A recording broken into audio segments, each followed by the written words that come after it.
another episode from Times Square, New York, New York. Enjoy the show.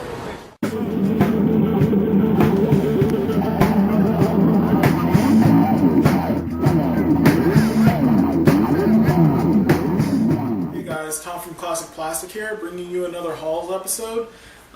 This episode I'm going to do something new, just to kind of test the waters, take the temperature. What I'm going to do is I'm going to incorporate another hobby of mine into this episode, and that's going to be the hobby of collecting action figures that I played with when I was a child, and just, cool action figures. Just let me know what you think. If you like it, we can make it its own channel. Another channel I was thinking of doing, which we're actually working on already, is a comic book channel. We've gotten into comic books recently, and we have tons of fun reading them and reviewing them, so why not put it out there for you guys to watch? So if you guys think it's a good idea and you want to watch and you want to see something like that, then drop the link below and let me know what you think. But for now, let's jump into what I bought. Most of the stuff I got from going out hunting. Some of it was some Christmas gifts. I'm not going to show all the Christmas gifts just because they're not all gaming and I don't want to gloat. I like to keep it primarily things I find in the wild. But let's jump right in. We're going to go over the first couple of games, the first stack of games. And the first game is Little Big Planet on the PSP, and unfortunately it's game only, but we've started playing Little Big Planet, and my wife is a huge fan of it, so I thought, why not? The next piece of hardware for the PSP is I got a memory card stick duo, and basically these are expensive because Sony makes their own memory sticks, and this one's really cool because it says Sony and it also says for PSP, so I thought I'd pick it up. I like picking these up whenever I have the chance. It's 1 gig and I paid $5 for it, and it was a pretty good deal.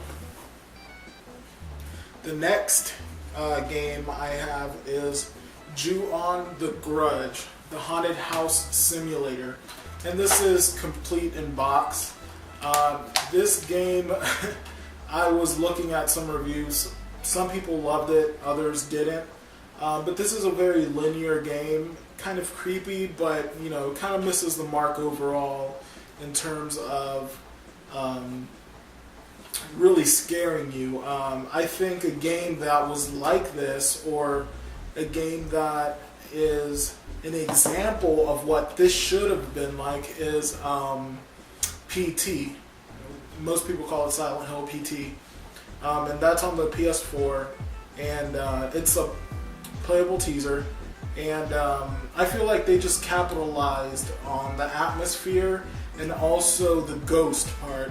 They had a ghost very similar to The Grudge, except very, very scary, and the fact that they were able to just immerse you in this house and stick you in there with a ghost was terrifying. I mean, I couldn't play the game, so I made my wife play it, and I also made my sister's boyfriend play it. So check out this game if you can find it. It's pretty rare now, but if you find it, pick it up, try it out.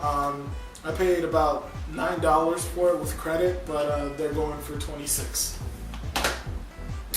Next game I got is Half-Life for the Xbox, and it's complete in box, and I'm sorry, I apologize. This is Half-Life 2, and I don't have to introduce the game. You guys know it's what many call a masterpiece. It's a very, very good game. I enjoyed it a lot. I think the deal of the week for me was this next game. I have a copy of it. I actually bought it when it was brand new. I think I was maybe about 12 years old. But it just blew my mind. This game is awesome. And that is Eternal Darkness Sanity's Requiem. This is one of the more rare GameCube games, one of the more valuable ones as well. This game goes for anywhere from $30 to $60, depending what day you hit the auctions on. But this game was listed for $15.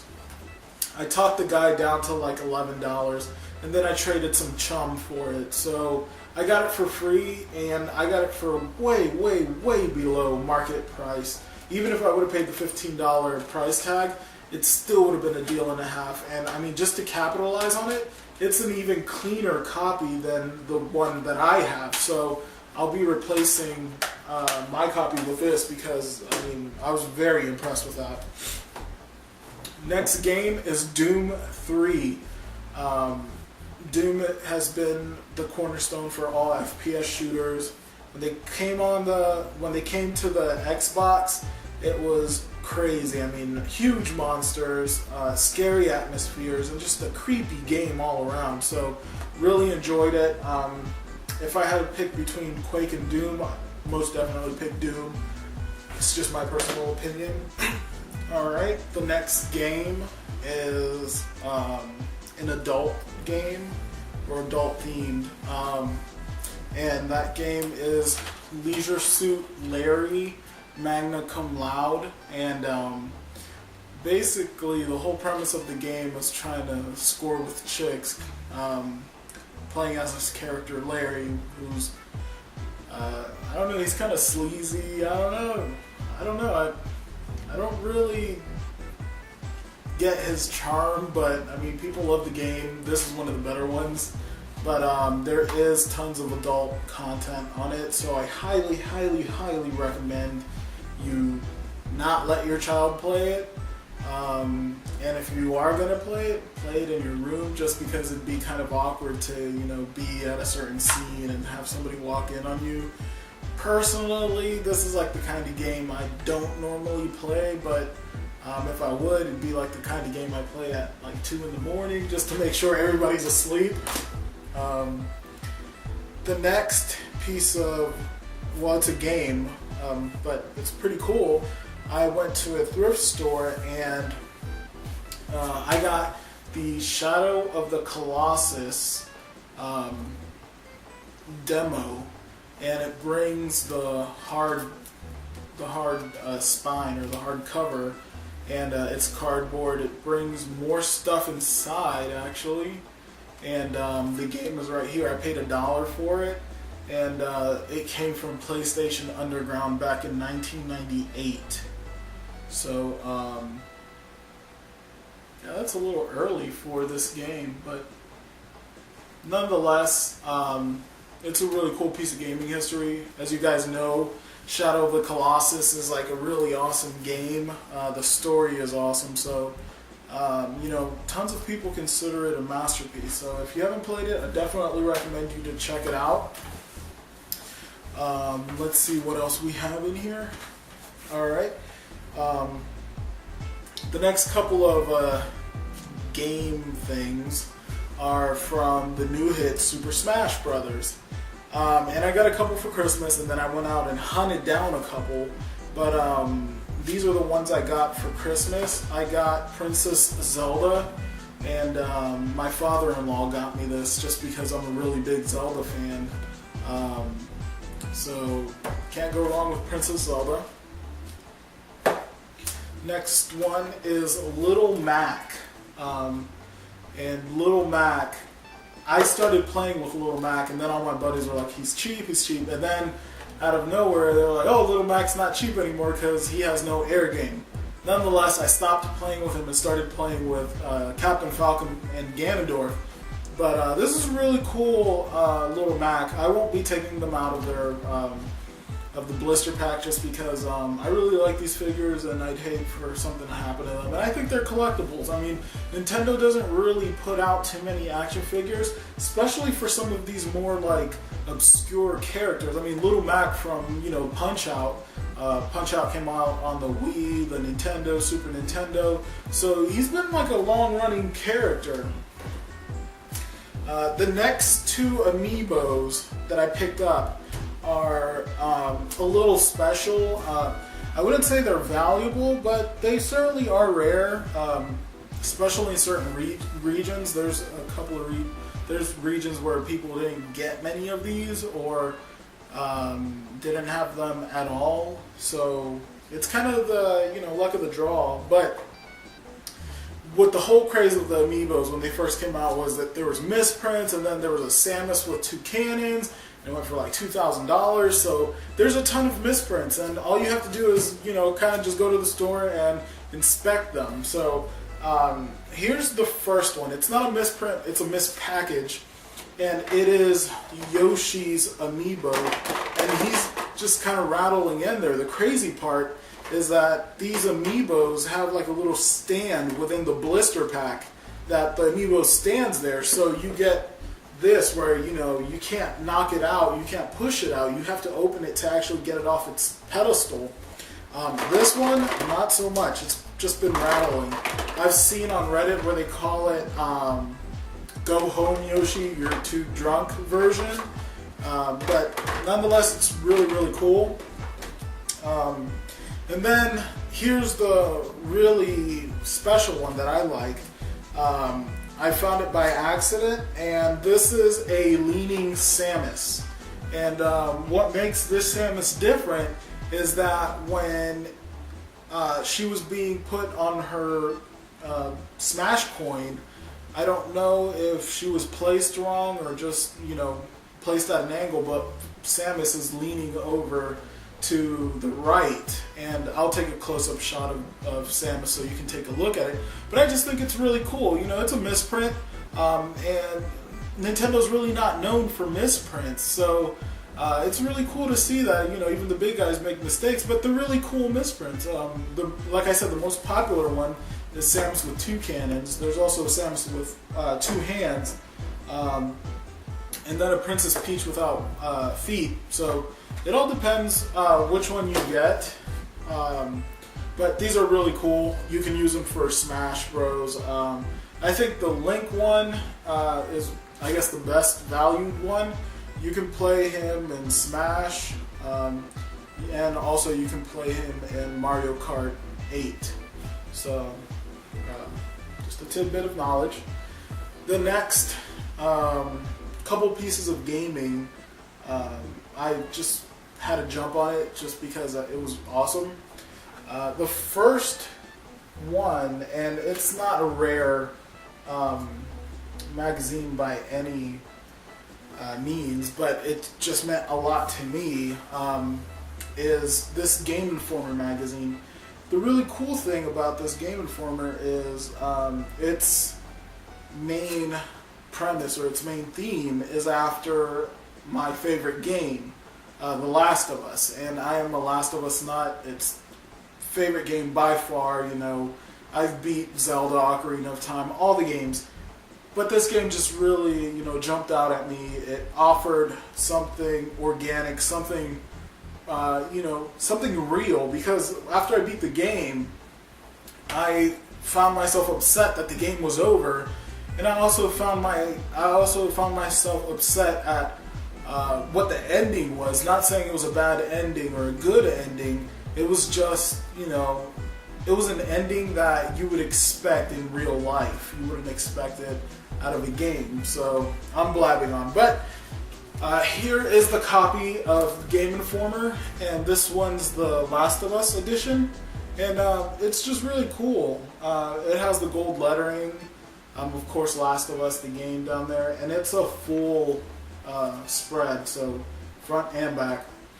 This one's from March 2012, so from a while back ago, and it's actually in really good condition. The really cool thing is that Ellie looks different from what she does in the game, and she looks even more different from what she looks like after the patch that Naughty Dog put out because of the Ellen Page controversy.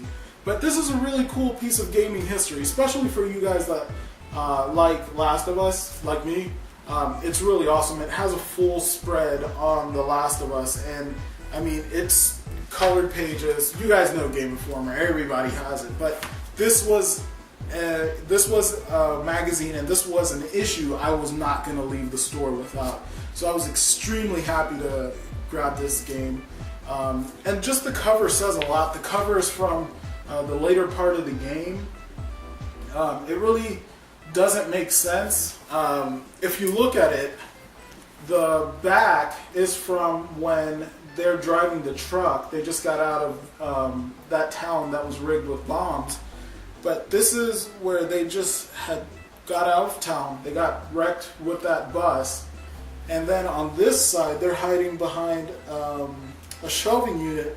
And Joel's got a gun, and also Ellie. But in the game, Ellie doesn't get the gun until very, very late in the game. So that was cool to see. You know, I don't know if this was just, you know, a still they had taken, or they, you know, this was just some art that they did, but it's pretty cool. And I apologize, I blabbed on. I absolutely love this game. Next piece of gaming, I actually stopped in at a GameStop. They were getting rid of some cases, and one of the cases is for the Wii, and it was for one of the rarest games on the Wii. So I just thought, you know, I have a copy of it. I'm going to take this and I'm going to frame it just because it's really cool. And the game that they were throwing away is Shonen Jump's One Piece Pirate Unlimited. And this is one of the more rare Wii games. You don't see them very often, and when you do, they're going for copious amounts of money. I know at GameStop they're going for $60. On the auction sites, completed listings are going for around $90. So, you know, it's not a game you're just going to pick up if, you know, you don't have the extra cash to burn.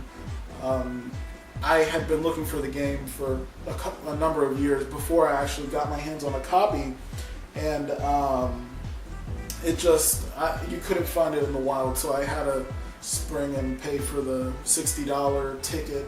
But I think when I bought it, it was like $40. But nonetheless, very, very cool. Got it framed, and I will be putting that up on the wall. Lastly, we're going to consider this a pilot. If you guys are receptive to it, we'll just add it on to the classic Plastik Hauls episodes. If it gets big, then of course we'll make it its own channel. But let's jump into some action figures. And I got some really cool ones this time around. We'll just go out of order. First action figure toy I got was this 2007 Subaru Impreza STI, and I am a huge Subaru fanatic. So when I saw the WRC version of it, I had to have it. I paid about $1.50 for it, and the doors open, and it's it keeps up to scale. It's pretty detailed. Of course, all the decals are on there, the double spoilers, and the hood vents. Really cool. So we'll just put that there. This is super awesome. I'm really pumped. The next toy is for one of my favorite cartoon series, and that's the Ren and Stimpy show. And I picked up this Ren for $1.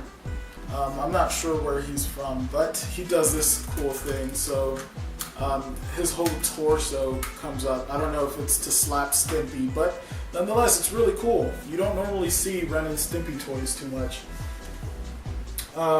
The next action figure is a little die-cast metal. It's actually iron. Doc Ock. And this Doc Ock, I'll show you a close-up, came in a double pack. It came with Spider-Man, and both of them were iron. The double pack was called Webs of Iron, and it featured both of these action figures. I had him when I was younger. I can't find the Spider-Man, but nonetheless, it's a really cool toy, and like I said, it's metal. Moving along, for you guys that watch the show, my wife is a huge Ninja Turtles fan, so we got a Turtle Com, and I'm not sure if the camera's going to show this, but I'll show you guys a close-up of it as well. This is the Turtle Com, and this is what the Ninja Turtles would call each other and speak to April through, so very cool.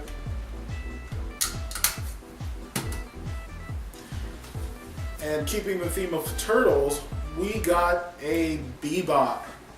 Bebop is the warthog or the pig. He's one of Shredder's lackeys.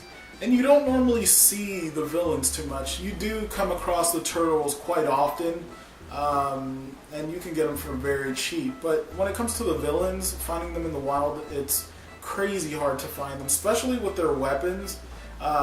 We have Rocksteady, and once we have like a full roster of the first series turtles, we'll do a special episode just kind of commemorating how far they've gotten, especially with the Michael Bay movie.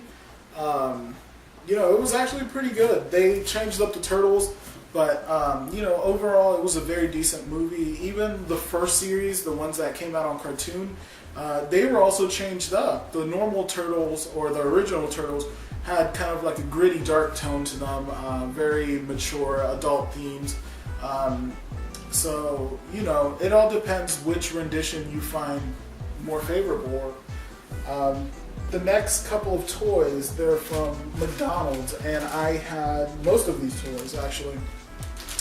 And this is a Batman, and he is posable and has a removable cape.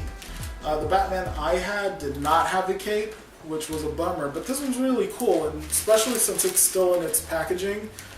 For you guys who don't know, these are McDonald's Happy Meal toys, and I don't see the date. Actually, I do. It's from 1993, and this is the Batman action figure. And then the next one, I had this one, but it wasn't my favorite one. And this one is Poison Ivy in her vehicle. And when you run this vehicle across the table, the Venus flytrap opens its mouth and shuts it. And it's just really cool. She's hanging out in the car. It's from the original it's from the original cartoon series. So they're all true to their cartoon edition. This is the one I had, and I loved it. It's the Joker, and he's in his car as well. And his weapon is actually a ram of his face. So he just rams his face into you, and when you push down on the seat, I believe, it shoots out his face. I had this toy, so I know how it works. The one I did not have, and I had no idea existed, was the Robin toy, and it's in the cycle. Robin's riding the cycle. This one was really cool. As a kid, I never got this one. I'm not sure why. Maybe they didn't carry it, but Robin looks pretty cool in this one. The only thing is his head's pretty elongated. He's got like a 5 head going on, but nonetheless, it's really cool. He's riding the cycle. So guys, this has been December's haul. I know we're in January, and for January, we're going to get some pretty awesome stuff. I've actually started picking up some stuff. So if you guys like the action figure portion of it, let me know. I'll make it a bigger portion of the episode along with the video games. And also, if you guys are into comic books, let me know, because I will shortly be starting a channel for comic books. Alright, so this is Tom from Classic Plastic telling you to game on.